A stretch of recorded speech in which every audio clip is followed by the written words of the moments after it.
नमस्कार प्यारे विद्यार्थियों। कल की क्लास में हमने नेटवर्क के बारे में पढ़ा था कि नेटवर्क क्या होता है, नेटवर्क के कितने प्रकार होते हैं इलेक्ट्रिक सोर्स के आधार पर, और ये कैसे काम करता है। तो बीएससी पार्ट सेकंड का इलेक्ट्रॉनिक्स फिजिक्स चल रहा है अपना, उसका सेकंड लेक्चर, जिसमें आज हम अध्ययन करेंगे कि जो नेटवर्क था उसको तो कितने भागों में विभाजित किया गया था, दो भागों में। पहली बात तो नेटवर्क क्या होता है, एक बार मैं आपको रिवाइज करवा देता हूँ।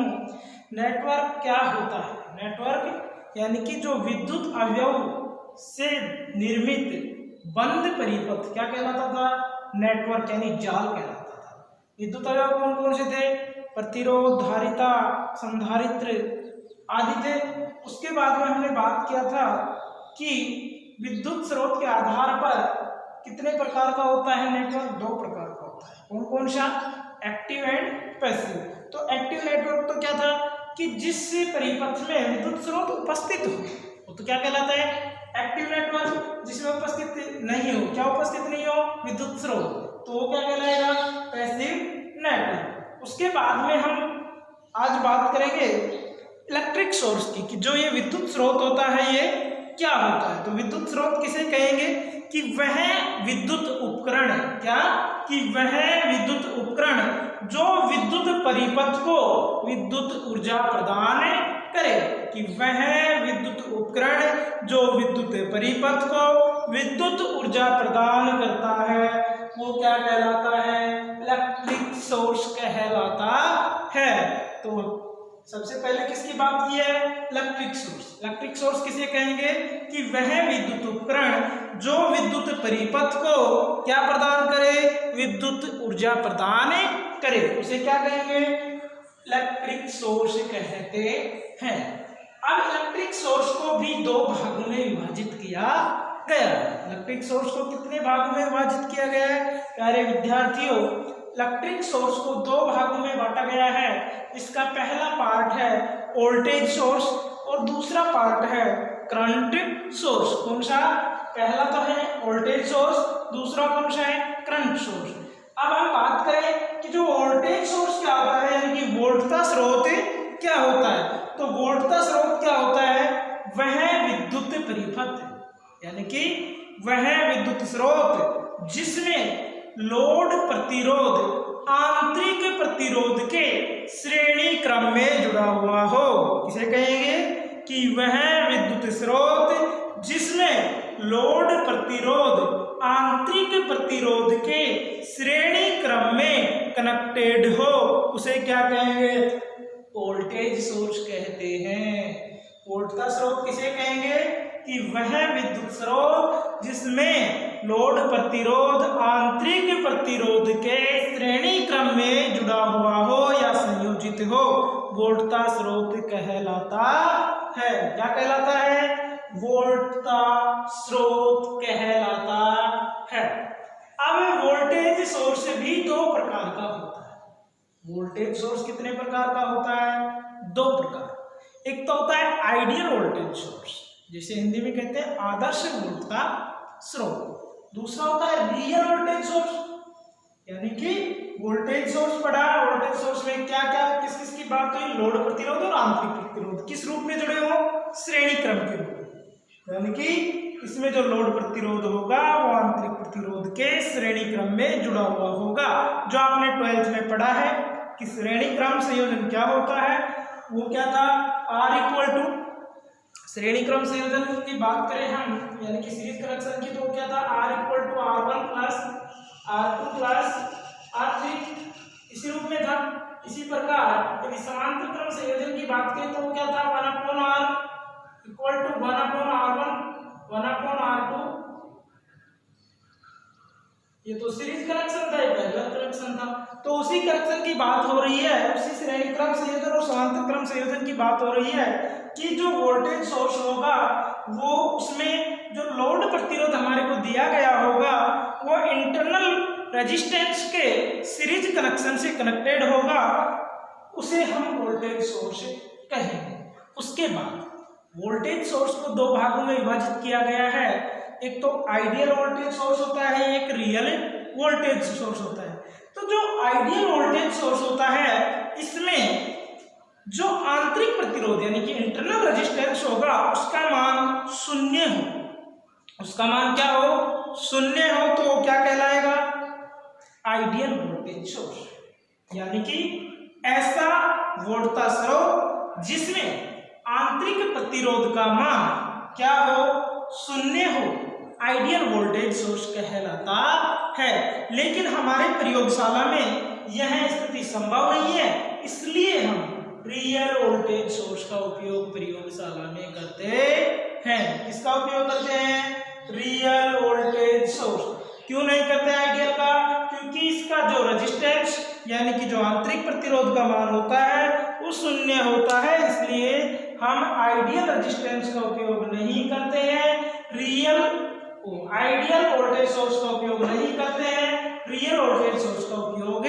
करते हैं। उसके बाद में यहाँ तक की स्थिति क्लियर। इलेक्ट्रिक सोर्स क्या हो, किसे कहते हैं ये पढ़ा। उसके बाद में इलेक्ट्रिक सोर्स को कितने भागों में विभाजित किया, दो भागों, कौन कौन से में, वोल्टेज और करंट। उसके बाद हमने पढ़ा है क्या, वोल्टेज सोर्स, और वोल्टेज सोर्स को भी कितने भागों में विभाजित किया है, दो भागों में, कौन कौन से में, आइडियल और रियल। उसके बाद हम बात करते हैं करंट सोर्स की, यानी कि करंट सोर्स की। और करंट सोर्स भी कितने प्रकार का होता है, दो प्रकार का होगा, आइडियल और रियल। अब इससे पहले रियल वोल्टेज सोर्स क्या होता है इसकी परिभाषा भी पढ़ लेते हैं कि वह वोल्टेज स्रोत जिसमें आंतरिक प्रतिरोध का मान शून्य न, यानी कि बहुत कम। किसे कहेंगे, कि वह वोल्टेज स्रोत जिसमें आंतरिक प्रतिरोध का मान जीरो न होकर के कुछ ना कुछ उसका मान प्राप्त, यानी कि बहुत कम मान हो, उसे क्या कहेंगे हम, वास्तविक वोल्टेज स्रोत कहते हैं। क्या कहेंगे, वास्तविक वोल्टेज स्रोत कहते हैं। उसके बाद यानी कि ये कंप्लीट होगा वोल्टेज सोर्स में आइडियल और रियल। प्रयोगशाला में कौन सा उपयोग लेते हैं, रियल वोल्टेज सोर्स। उसके बाद करंट सोर्स की बात करें तो करंट सोर्स किसे कहेंगे, कि वह विद्युत स्रोत जिसमें लोड प्रतिरोध, कौन सा प्रतिरोध, लोड प्रतिरोध आंतरिक प्रतिरोध के समांतर क्रम में जुड़ा हुआ हो। किसमें जुड़ा हुआ हो, लोड प्रतिरोध आंतरिक प्रतिरोध के समांतर क्रम में जुड़ा हुआ हो, उसे हम करंट सोर्स कहते हैं। क्या कहते हैं, धारा स्रोत कहते हैं। तो प्यारे विद्यार्थियों, वोल्टेज सोर्स को किसे कहेंगे, जिसमें जो लोड प्रतिरोध होगा वो आंतरिक प्रतिरोध के श्रेणी क्रम में जुड़ा। और इसमें अंतर क्या है दोनों में, एक में तो श्रेणी क्रम में जुड़ा हुआ है, दूसरे में समांतर क्रम में जुड़ा हुआ है। तो करंट सोर्स की यदि हम बात करें तो करंट सोर्स में यानी कि वह विद्युत स्रोत जिसमें लोड प्रतिरोध आंतरिक प्रतिरोध के समांतर क्रम में जुड़ा हुआ हो, उसे हम धारा स्रोत कहते हैं। क्या कहते हैं, धारा स्रोत कहते हैं। अब धारा स्रोत को भी दो भागों में विभाजित किया गया है। धारा स्रोत को कितने भागों में विभाजित किया गया है, दो भागों में विभाजित किया गया है। कौन कौन से, ideal and real. Ideal and real यानी कि आदर्श धारा स्रोत और वास्तविक धारा स्रोत। अब हम इसमें पहले की बात करते हैं, ideal current source. Ideal current source क्या होगा, यानी कि वह धारा स्रोत जिसमें आंतरिक प्रतिबाधा या आंतरिक प्रतिरोध का मान क्या हो, अनंत। करंट सोर्स में आइडियल जो करंट सोर्स होगा उसको किस रूप में परिभाषित करेंगे, कि वह धारा स्रोत जिसमें आंतरिक प्रतिरोध का मान क्या हो, अनंत हो। क्या कहलाता है, आइडियल करंट सोर्स कहलाता है। क्या कहलाता है, आइडियल करंट सोर्स कहलाता है। किसे कहते हैं आइडियल करंट सोर्स, कि वह धारा स्रोत जिसमें आंतरिक प्रतिरोध का मान अनंत हो, आदर्श धारा स्रोत कहलाता है।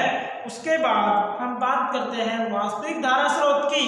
तो वास्तविक धारा स्रोत किसे कहेंगे, जिसमें जो प्रतिरोध का मान होगा वो परिमित होगा। अब भाई इनमें आपको अंतर समझना है, कितना अंतर है इनमें। तो क्या अंतर था कि इसमें ये जो आइडियल वोल्टेज सोर्स था इसमें प्रतिरोध का आंतरिक जो प्रतिरोध का मान था शून्य था, इसमें शून्य नहीं होता है, कुछ ना कुछ मान होता है। तो इन दोनों में तो क्या क्या अंतर है कि भाई आइडियल वोल्टेज सोर्स में तो आंतरिक प्रतिरोध का मान शून्य हो, उसे तो क्या कहेंगे आइडियल वोल्टेज सोर्स, और इसमें शून्य ना होकर के कुछ ना कुछ थोड़ा बहुत हमारे को मान प्राप्त हो वो रियल कहलाता है। उसके बाद करंट सोर्स में दोनों में क्या अंतर है, इसमें तो क्या कह रहा है आइडियल में तो कि आंतरिक प्रतिरोध का मान क्या हो अनंत हो, इसमें क्या हो कि इसमें जो आंतरिक प्रतिरोध का मान होगा वो परिमित होगा, तो उसे हम रियल करंट सोर्स कहते हैं। दोबारा से हम एक बार हल्का सा अध्ययन करते हैं। इलेक्ट्रिक सोर्स, सबसे पहले इलेक्ट्रिक सोर्स, उसके बाद इलेक्ट्रिक सोर्स को दो भागों में विभाजित किया था, वोल्टेज सोर्स और करंट सोर्स में। वोल्टेज सोर्स तो क्या कहलाता है कि जो लोड प्रतिरोध होगा वो आंतरिक प्रतिरोध के श्रेणी क्रम में जुड़ा। इसी प्रकार करंट सोर्स किसे कहेंगे कि जो लोड प्रतिरोध होगा वो आंतरिक प्रतिरोध के समांतर क्रम में जुड़ा होगा। उसके बाद इनके दो दो भाग थे, आइडियल और रियल। प्रयोगशाला में रियल का उपयोग किया जाता है और इधर आइडियल और रियल थे, यानी कि इस आइडियल में तो आंतरिक प्रतिरोध का मान क्या हो शून्य, इस रियल वोल्टेज सोर्स में आंतरिक प्रतिरोध का मान शून्य न होकर के कुछ ना कुछ प्राप्त हो। उसके बाद इसमें यानी कि वह धारा स्रोत जिसमें आंतरिक प्रतिरोध का मान अनंत हो आइडियल करंट सोर्स कहलाता है। उसके बाद रियल करंट सोर्स की बात करें तो कि वह धारा स्रोत जिसमें आंतरिक प्रतिरोध का मान परिमित हो रियल करंट सोर्स कहलाता है। और प्रयोगशाला में वास्तविक धारा स्रोत का प्रयोग ही किया जाता है। किसका प्रयोग किया जाता है, वास्तविक धारा स्रोत का प्रयोग किया जाता है। तो प्यारे विद्यार्थियों, आज के लेक्चर में हमने बात की है कि नेटवर्क क्या होता है, नेटवर्क के कितने भाग होते हैं, और उसके बाद में जब पावर सप्लाई के लिए हमारे को इलेक्ट्रिक सोर्स की आवश्यकता होती है, इलेक्ट्रिक सोर्स को कितने भागों में विभाजित किया गया है।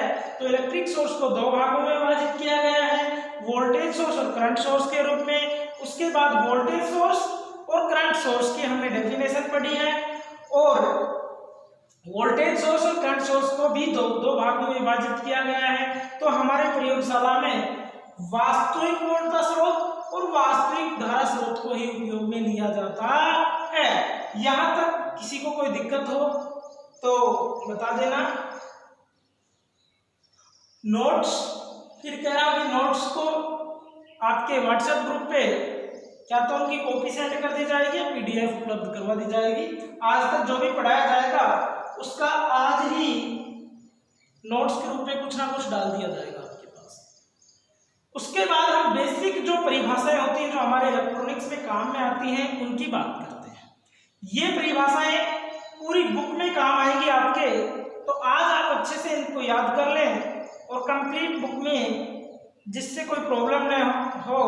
वैसे आपने ये पहले भी पढ़ी है, जैसे प्रतिरोध पढ़ा है, प्रतिघात भी पढ़ा है, प्रतिबाधा भी पढ़ी है, प्रवेश्यता भी पढ़ी है, रेखीय प्रतिबाधा भी पढ़ी है और द्विपार्श्विक प्रतिबाधा भी पढ़ी होगी।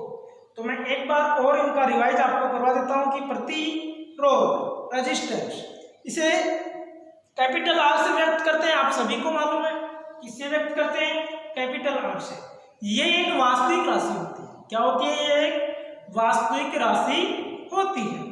और कहते किसे प्रतिरोध, जो आवेश प्रवाह होगा उसमें जो भी बाधा उत्पन्न होगी वो प्रतिरोध कहलाती है। यानी कि प्रतिरोध के संदर्भ में तीन बातें हैं कि आवेश प्रवाह में उत्पन्न बाधा को हम प्रतिरोध कहते हैं। इसे कैपिटल आर से व्यक्त किया जाता है। किससे व्यक्त किया जाता है, इसे कैपिटल आर से व्यक्त किया जाता है। और यह एक वास्तविक राशि होती है। क्या होती है, यह एक वास्तविक राशि होती है। उसके बाद हम प्रतिघात की बात करें तो परिपथ में जो प्रेरकत्व व धारिता के लिए परिभाषित एक शब्द है। प्रतिघात क्या है कि परिपथ में प्रेरकता व धारिता के लिए एक परिभाषित शब्द है। यह एक काल्पनिक राशि होती है।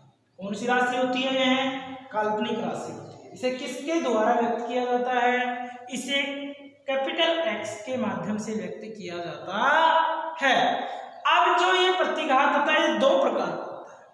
कितने प्रकार का होता है प्रतिघात? दो प्रकार का होता है, एक तो प्रेरणिक प्रतिघात, एक होता है धारितीय प्रतिघात।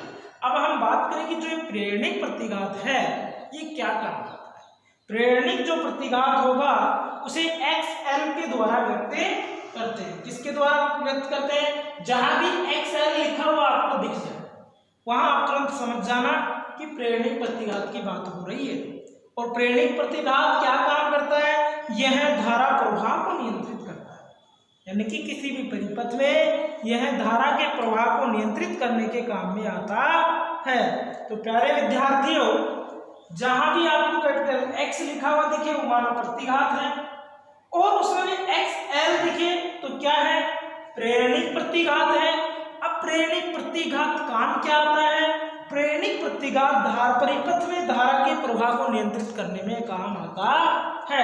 उसके बाद हम बात करते हैं धारितीय प्रतिघात। इसकी धारितीय प्रतिघात जिसे हम XC के द्वारा व्यक्त करते हैं। किसके माध्यम से? XC के द्वारा हम इसको व्यक्त करते हैं। तो प्यारे विद्यार्थियों, आपको जहां भी XC लिखा हुआ दिखाई दे तो आपकी तुरंत माइंड में विचार आना चाहिए कि ये क्या काम करता है? ये परिपथ में वोल्टता प्रवाह को नियंत्रित करता है। क्या करता है? परिपथ में वोल्टता प्रवाह को नियंत्रित करने के काम में आता है। तो एक बार फिर से, प्रतिघात क्या है? प्रतिघात परिपथ में प्रेरकत्व व धारिता के लिए परिभाषित एक शब्द है, और ये दो प्रकार का होता है, XL व XC। XL क्या होता है? प्रेरणिक प्रतिघात जो परिपथ में धारा के प्रवाह को नियंत्रित करता है। उसके बाद हम धारितीय प्रतिघात जिसे XC से व्यक्त करते हैं उसकी बात करें तो वो वोल्टता प्रवाह को नियंत्रित करता है परिपथ में, और यह एक काल्पनिक राशि होती है। यह क्या होती है? एक काल्पनिक राशि। इसे किसके द्वारा व्यक्त किया जाता है? इसे कैपिटल X के द्वारा व्यक्त किया जाता है। किसके द्वारा व्यक्त किया जाता है? इसे कैपिटल X के द्वारा व्यक्त किया जाता है। तो प्यारे विद्यार्थियों, हमने बात की प्रतिरोध प्रतिघात, दोनों शब्द समझ में आए। परिभाषा एक बार फिर से याद करनी है कि प्रतिरोध तो किसे कहेंगे? कि आवेश प्रवाह में जो बाधा उत्पन्न होती है उसे तो हम प्रतिरोध कहते हैं। इसे कैपिटल R से व्यक्त करते हैं, और यह एक वास्तविक राशि होती है। कौन सी राशि होती है? वास्तविक राशि। उसके बाद हम प्रतिघात की बात करते हैं तो यह इलेक्ट्रॉनिकी में परिभाषित कौन कौन से शब्द प्रेरकत्व व धारिता के लिए प्रयुक्त किया जाता है? यह दो प्रकार का होता है। कौन कौन सा? प्रेरणिक प्रतिघात और धारितीय प्रतिघात। प्रेरणिक प्रतिघात तो क्या काम करता है? प्रेरणिक प्रतिघात धारा प्रवाह को नियंत्रित करने के काम में आता है। इसे किसके माध्यम से व्यक्त किया जाता है? इसे XL के द्वारा व्यक्त किया जाता है। उसके बाद हम धारितीय प्रतिघात की बात करें जिसको XC के द्वारा व्यक्त किया जाता है, और यह परिपथ में वोल्टता के प्रवाह को नियंत्रित करने में काम में लिया जाता है। यह एक काल्पनिक राशि होती है। कौन सी राशि होती है? काल्पनिक राशि। तो दो बार आपके याद है। तीसरे वर्ड प्रतिबाधा की बात करें, प्रतिबाधा की, तो प्रतिबाधा क्या होगी? जो हमने दो वर्ड पढ़े, कौन कौन से? प्रतिरोध और प्रतिघात, इनका ही संयोजित है। कौन कौन से पढ़े हैं? प्रतिरोध और प्रतिघात। प्रतिरोध व प्रतिघात का संयोजित जो रूप होगा वो प्रतिबाधा कहलाता है। प्रतिबाधा किसे कहेंगे? प्रतिरोध व प्रतिघात के संयोजित रूप को प्रतिबाधा कहते हैं। इसे कैपिटल Z के माध्यम से व्यक्त किया जाता है। किससे व्यक्त किया जाता है? इसे कैपिटल Z से व्यक्त किया जाता है। यह एक समिश्र संख्या है, और समिश्र संख्या को किस रूप में व्यक्त करते हैं? जैसे Z है तो ये हो जाएगा R प्लस आयोटा X, यानी कि Z क्या हो गया? प्रतिबाधा, R रेजिस्टेंस, X प्रतिघात। यानी कि प्रतिघात हमने पढ़ा है भाई, इस समीकरण से स्पष्ट है। Z equal to R plus iota X। तो Z तो क्या हो गया? प्रतिबाधा। R क्या है हमारा? प्रतिरोध। ये वास्तविक राशि है, ये काल्पनिक राशि है, तो इसके साथ क्या आ गया? आयोटा। X किसे कहते हैं? X को किसके द्वारा व्यक्त करते हैं? प्रतिघात के द्वारा व्यक्त करते हैं। प्रतिघात को x के द्वारा व्यक्त किया जाता है। इसका हम परिमाण की बात करें तो z इक्वल टू क्या हो जाएगा? √r² plus x। यह आपके 12th में भी चलता है। तो ये बातें समझ में आई। प्रतिबाधा किसे कहेंगे? प्रतिरोध व प्रतिघात का संयोजित जो रूप होगा वो क्या कहलाएगा? प्रतिबाधा कहलाता है। इसे किसके माध्यम से व्यक्त करते हैं? किसके द्वारा व्यक्त करते हैं? इसे कैपिटल Z के द्वारा व्यक्त करते हैं और यह एक समिश्र संख्या होती है। उसके बाद हम बात करें चौथे बिंदु की, प्रवेश्यता की। तो प्रवेश्यता किसे कहेंगे? प्रतिबाधा का जो उल्टा रूप होगा, प्रतिबाधा का जो उल्टा रूप होगा वो क्या कहलाएगा? प्रवेश्यता कहलाएगा। यानी कि प्रतिबाधा का व्युत्क्रमफलन प्रवेश्यता कहलाता है। इसे हम कैपिटल Y से व्यक्त करते हैं। किससे व्यक्त करते हैं?